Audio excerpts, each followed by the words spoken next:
Welcome to the Postsecondary Planning presentation for the Rolling Meadows High School Class of 2026 and their families. My name is Kara Fisher, and I'm the Postsecondary Counselor at Rolling Meadows High School. The best way to get in touch with me is through email, and as you'll discover next year, it's how myself and most colleges get information out to students and families.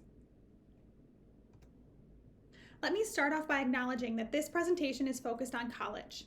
I do this because over 90% of our students attend college after graduation.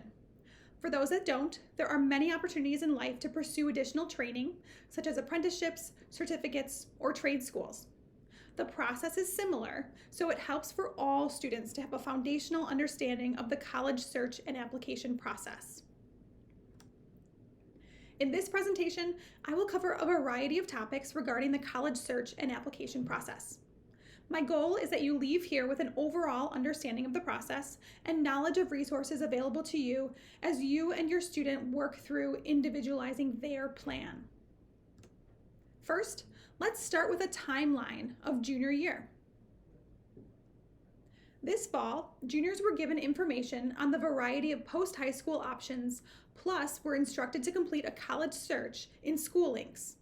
In case they missed it, the presentation is housed in the Class of 2026 Schoology page. Spring semester, we will go into classes to do another college search and highlight all of the post-high school planning resources available to juniors. Once it's done, that presentation will also be in the Class of 2026 Schoology page. In English classes, juniors will learn how to create a final college list that they will use as the launch pad for their applications in the fall. Students will also take the ACT this spring. In the Post-Secondary Support Center, we will continue to provide workshops and drop-in hours, plus district-wide evening events that you can see listed here. Again, I send out an email almost every Friday, and it lists upcoming events, workshops, and rep visits. Evening events will also be sent out separately to include flyers and Zoom links when virtual. Each student's college list is going to be unique to them. There are a variety of criteria that go into choosing a college that is the right fit for the student.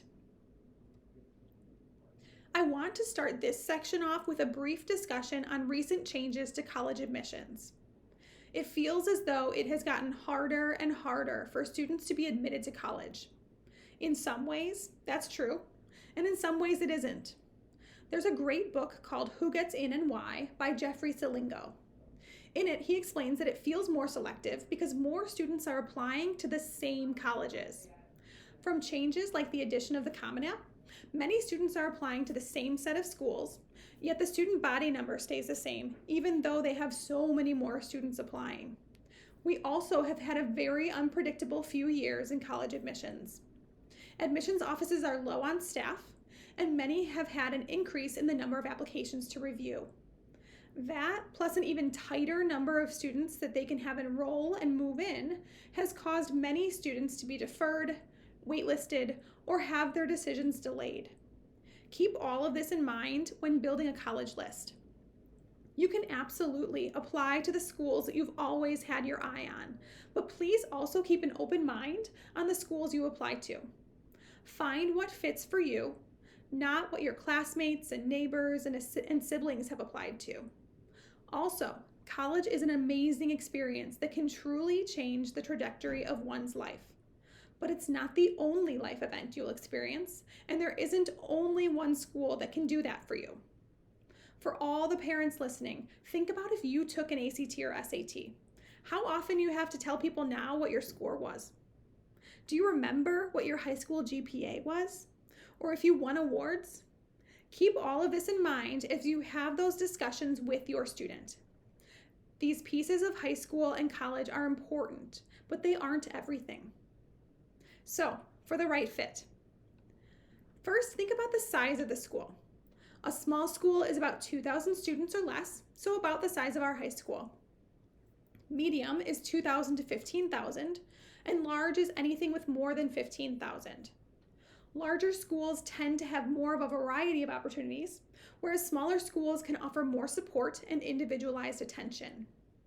When visiting a school, it's good to ask tour guides about the size and what they like and don't like about it. Then there's location. How close to home do you want to be? Do you want to live at home? Do you want to be somewhere warmer? What is the surrounding area like? Is it a college town where much of the activity revolves around the college campus? Or is it in the middle of a city? When planning your college list, think about how selective the school is. A reach school is one that your GPA and/or test scores might fall below the average of those admitted to the school. This doesn't mean you shouldn't reach for it. It just means you should be aware of the admission standards to make sure you have a fallback plan. A target school is one that you have the same academic history as the average of those admitted and will likely be admitted as well. A safety school is a school that you know you can get into. A common safety school is Harper College because our graduation requirements are their admissions requirements. That being said, you can definitely have a four-year college as a safety school as well. Research and visit a few types of schools when building your list. Think about public schools versus private schools and the benefits of attending either one. Again, when visiting, you can ask your tour guide what benefits they see from attending one or the other. Also, think about two-year schools versus four-year schools.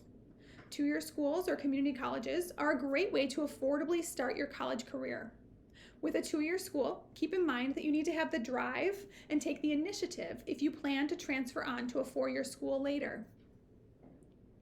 You also want to make sure that the schools on your list offer your major. To take it one step further, what research or job connections do they have within that major? For activities and athletics, think about the activities you do outside of the classroom. What of those would you like to continue doing in college? Do you want to be part of the school spirit section at the football games? Or in a creative writing club? Find out if your college offers what you're interested in. Cost is an important factor for most students. Use a net price calculator to get an estimate of the cost of attendance. Look at each school's financial aid and scholarship pages to find out what you may automatically qualify for. Also, make sure to include a financial safety school on your list so you're confident with your options this spring. Lastly, reflect on the learning environment that you desire. How diverse is the population? What is the average class size? Are you okay with most of your freshman classes being in large lecture halls? Or do you want smaller classes where your professor knows if you're in attendance? Do you require support services such as classroom accommodations or transition services for first-generation freshmen? What about a religious affiliation? Is that important to you? All of these questions and criteria will help you find your right fit. Again, it's okay if that list differs from your older siblings or from your friends. It's important to apply to at least one school you know that you can afford. You'll want to figure this out before senior year. Many schools won't send you their financial aid packages until the spring of senior year, when it is likely too late to apply to other schools.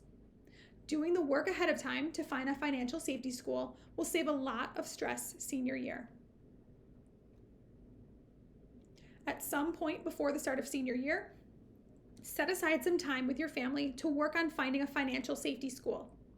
Each family has a different financial situation, so this is also going to be unique to you and what you're comfortable paying.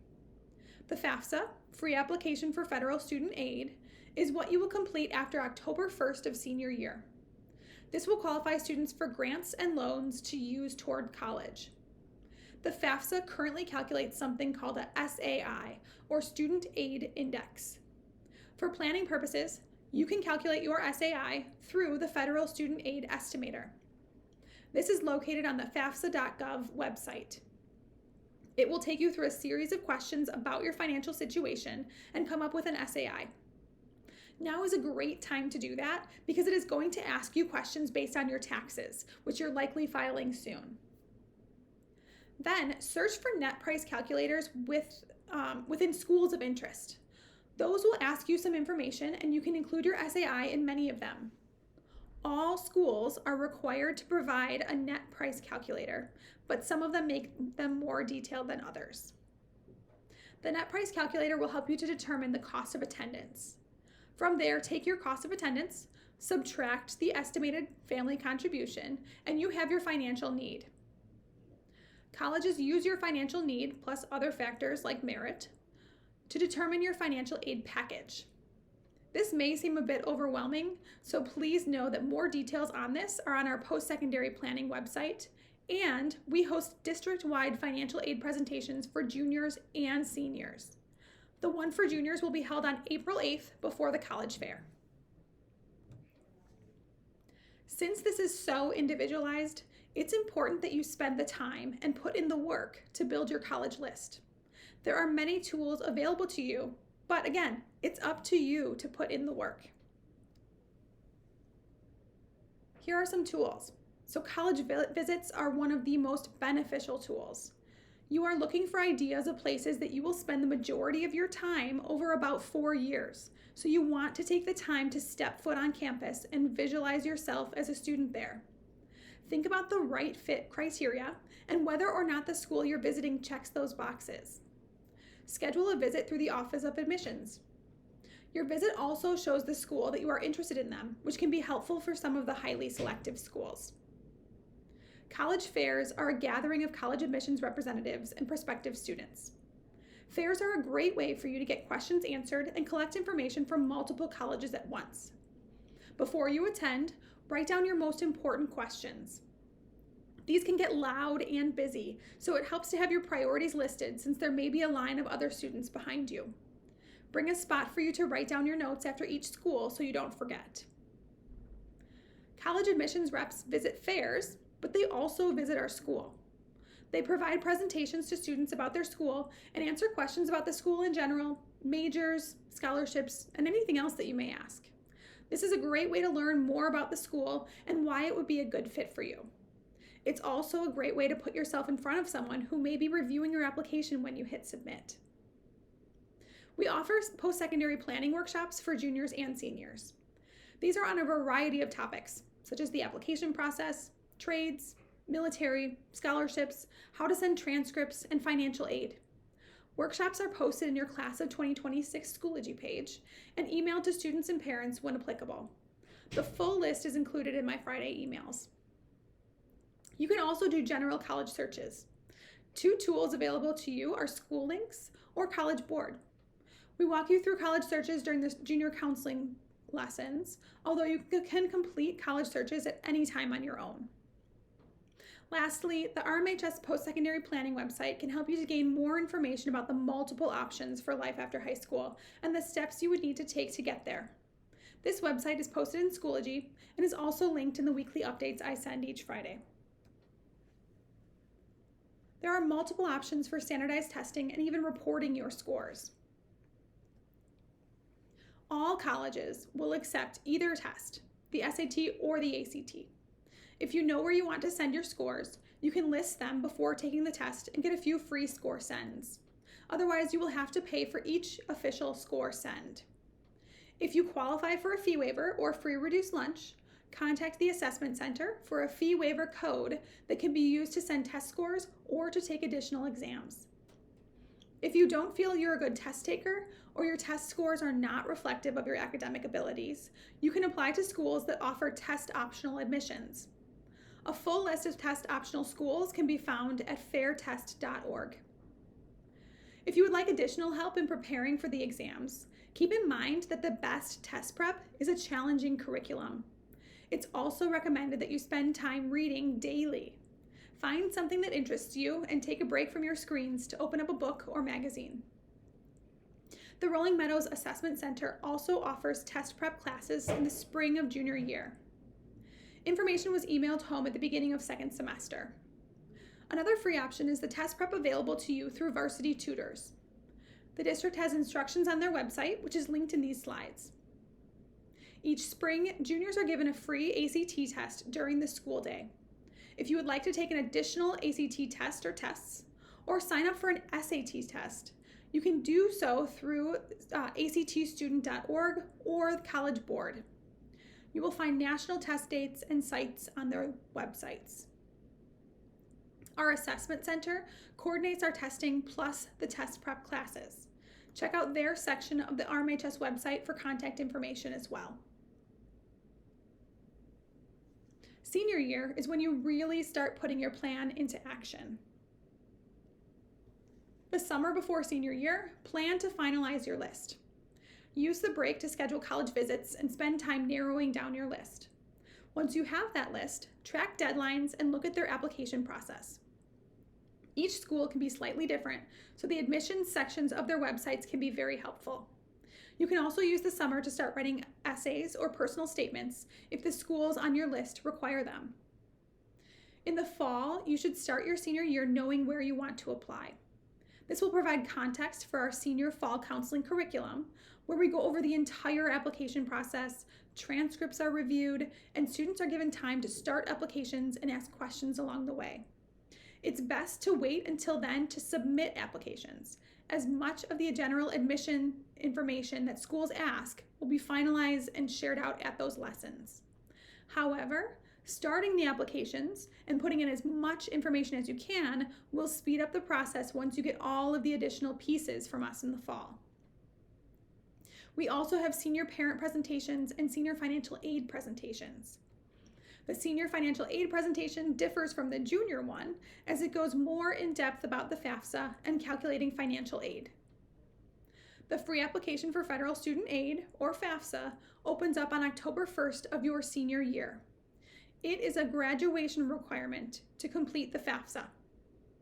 If you cannot complete it or choose not to, you have the opportunity to meet this graduation requirement by completing an alternative application for state-based financial aid or an opt-out waiver.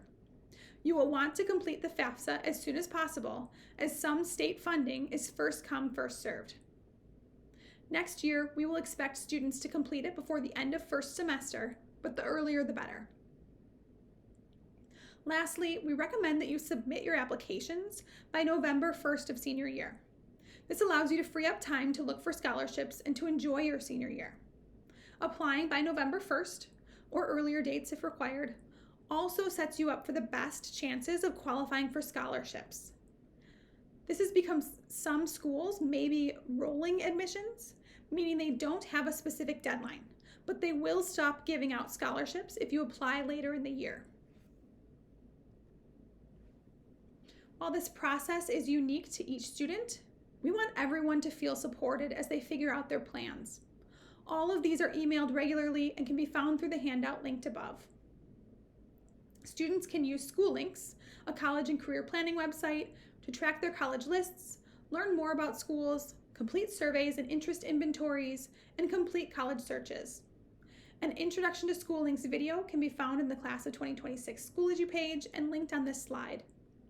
Students will also use School Links to send materials to colleges, such as letters of recommendation, transcripts, and more.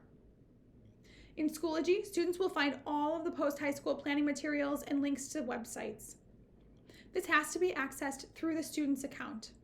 I will provide everyone with a college application guide closer to application season as well. For now, there is the RMHS Postsecondary Planning website. This tool can help you with career exploration, learning about joining the military, trades, or applying to 2 or 4 year schools. It also has a spot that covers paying for college. For our parents and guardians, the College Path website is available to you to learn more about the current college application process, as well as an overview of vocabulary and how you can support your student along the way. And of course, the staff in the RMHS Postsecondary Support Center are available to help. We put on the college and career workshops, plan the night events, and coordinate scholarships.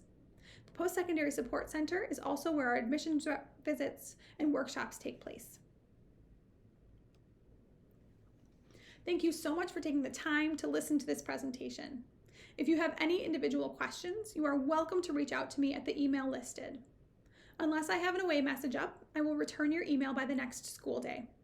If you don't hear back from me in that time frame, you may want to try again or have your student stop by the Postsecondary Support Center. Occasionally, there are issues with emails being stuck in spam, and I don't want to keep you waiting. Thank you for your time, and I wish you the best of luck with your students' post-high school planning journey.